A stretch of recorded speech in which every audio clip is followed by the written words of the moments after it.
Над 100 лица се уште се хоспитализирани во повеќе болници низ државата. Дел од нив, оние кои имаат потешки повреди, веќе се упатуваат на лекување во странство, на помош до лета, буквално со хеликоптери. Здравствените служби на повеќе наши соседни, но и несоседни држави. Бројот на оние кои ќе бидат хоспитализирани надвор од земјава расте, бројката достигнува до 47.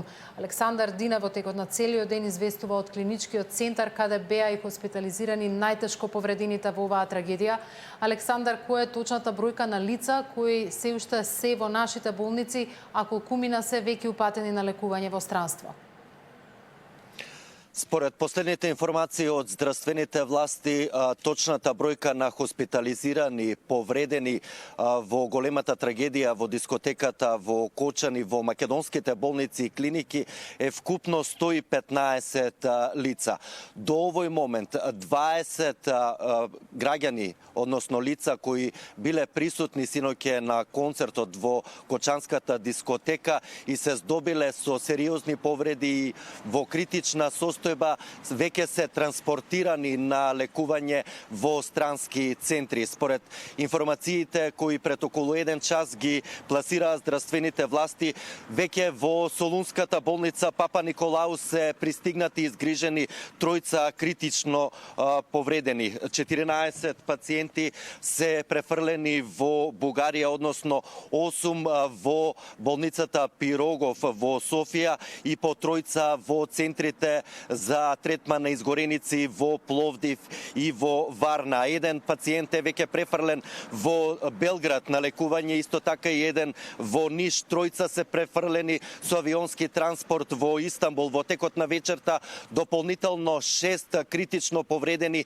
ќе бидат префрлени во Истанбул на понатамошно лекување. Според последните информации од Министерството за здравство, вечерва 4 пациенти ќе бидат транспортирани и во Хрватска на понатамошен третман. Се очекува во секој момент овде на хелиодромот во Клинички да слета и специјалниот медицински хеликоптер за транспорт за да префрли 4 тешко повредени од клиниките на лекување во Загреб, а дополнително уште 15 пациенти во текот на вечерта ќе бидат транспортирани на лекување во Србија. Предмалку пред ова вклучување и неколку српски амбулантни возила можев да забележам кои се веќе пристигнати и очекуваат да бидат префрлени пациентите во нивните амбулантни возила и веднаш да заминат на понатамошно лекување поради сериозноста на повредите, а пред се поради изгорениците,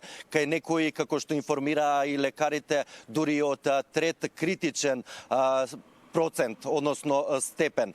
Како што реков, овде на Клинички од 115 хоспитализирани во македонските болници има 25 пациенти, но според оние информации на Министерот за здравство, за сега сите кои се наоѓаат во македонските болници и клиники се во релативно стабилна состојба и добра вест е што се надвор од животна опасност. По 24 повредени има во градската општа болница 8 септември во клиниката за хируршки болести Свети Наум Охридски. 29 пациенти се останати на лекување во Штипската болница, додека 13 се задржани на понатамошен третман во Кочанската болница. Според оние информации со кои располагам, 2 девојчиња на 19 и 20 годишна возраст се примени на клиниката за токсикологија кои вдишале чад при големиот пожар и несреќата во Кочанската болница. Да ги слушнеме и деталите и со тоа со каков капацитет располагаат здравствените власти, односно македонскиот здравствен систем и дали се очекува влошување дополнително и транспорт на останатите пациенти од внатрешност, односно од Штипската клиничка болница и од болницата во Кочани. Изјава предмалку дадоа и министерот за здравство и директорот на фондот за здравствено осигурување. Има неколку пациенти кои што имаат потреба за кислород, меѓутоа ја мислам дека сите се во стабилна состојба и надвор од животна опасност. Меѓутоа, овие се ситуации кои што не се предвидливи.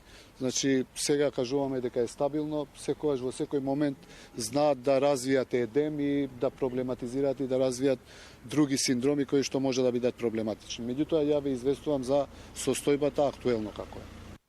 Бројот на пациенти што го испраќаме надвор не вклучува само критични пациенти, вклучува и други пациенти, за да сепак обезбедиме капацитет во клиничкиот центар за повлекување на пациентите од Староградскиот 8 септември. Со пристигнувањето на тимовите ноќеска се надам од Чешка, од ВМА и од Израел, тие што ќе бидат тука ќе добијат максимална нега. И на идеја сме како ќе биде планот да како излегуваат пациентите од клиничкиот центар да префрламе пациенти од Штип. Според најновите информации одовде од клинички, веќе 10 амбулантни возила се подготвени и во секој момент се очекува да ги преземат пациентите за да ги транспортираат на Скопскиот аеродром. Дел од нив, како што реков, 6 уште вечерва ќе полетаат за понатамошно лекување во Истанбул, а исто така овде присутни се и амбулантски возила од соседна Србија, исто така да превземат за понатамошен третман тешко повредени и во критична состојба пациенти од синоќешната несреќа во дискотеката во Кочани.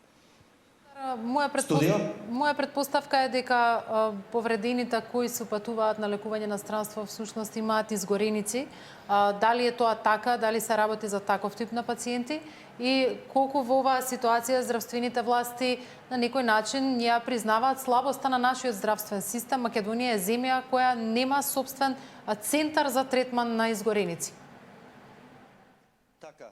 Значи 90 па дури повеќе од 90% од сите овие кои се испраќаат на понатамошен третман и лекување се со изгореници, како што реков, изгореници од висок трета степен и во живото загрозувачка состојба. Да, значи здравствените власти одговорија дека и да сме имале центар за изгореници, ваква масовна несреќа не можело, единствениот центар можел да збрини, односно да згрижи тројца, четворица пациенти. Затоа на помош во државата и на македонските лекари утре рано изутрина се очекува да пристигнат токму професори и врвни експерти кои третираат изгореници, експерти од ВМА, од Белград, понатаму од Прага, од Чешка кои работат во тамошните клиники, како и експерти, односно лекари за третман на изгореници од Израел. Значи, во текот на ноќта се во постојана комуникација и со останати центри кои понудиле помош, се со цел сите останати пациенти, а најголем дел од нив за жал се здобиле со изгореници да бидат соодветно третирани според сите најнови и најсовремени протоколи. Александар Динев во живо пред ургентниот центар на Скопските клиники со последните информации за состојбата на повредените пациенти и за транспортот на најтешко повредените во земјите во